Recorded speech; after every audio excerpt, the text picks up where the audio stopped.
વડોદરાના ડભોઈના ભાવપુરા ગામે વીજપોલ ધરાશાયી થયો। આ વીજપોલ પડવાને કારણે 3 શ્રમિકોના મૃત્યુ થયા। વીજ લાઇન પર કામ ચાલુ હતું તે સમયે જ અકસ્માત સર્જાયો। પાવર ગ્રીડ કંપનીના કોન્ટ્રાક્ટ હેઠળ કામગીરી ચાલી રહી હતી। હાઈ ટેન્શન લાઇન કેબલ નાખવાનું કામ ચાલી રહ્યું હતું। મૃતક 3 શ્રમિકો પશ્ચિમ બંગાળના રહેવાસી હતા। પોલીસે ઘટના સ્થળે પહોંચી તપાસ હાથ ધરી છે। આ અંગે વધુ જાણકારી આપી રહ્યા છે સંવાદદાતા પિન્ટુ પટેલ।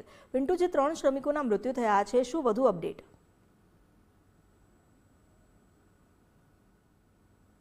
ટીમમાં 765 કેવી વડોદરા સાઉથ કોલપાડ ટ્રાન્સફર લાઇન નિર્માણ દરમિયાન ગંભીર અકસ્માત સર્જાયો હતો।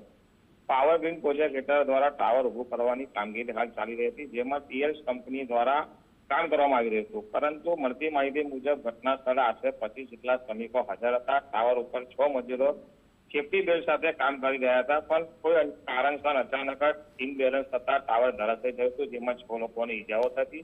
જેમાં ઘટના સ્થળ પર 1 જણનું મોત નીપજ્યું હતું, બાકીના 3 જણને સારવાર દરમિયાન મોત નીપજ્યું છે। આ જે શ્રમિકો છે, જે 25 જેટલા શ્રમિકો ત્યાં કામ કરતા હતા અને વેસ્ટ બંગાળના હોવાનું જાણવા મળ્યું છે અને ઘટના સ્થળે પોલીસ આવી આગળની કાર્યવાહી હાથ ધરવામાં આવી છે। જી, આભાર આપનો જાણકારી આપવા માટે।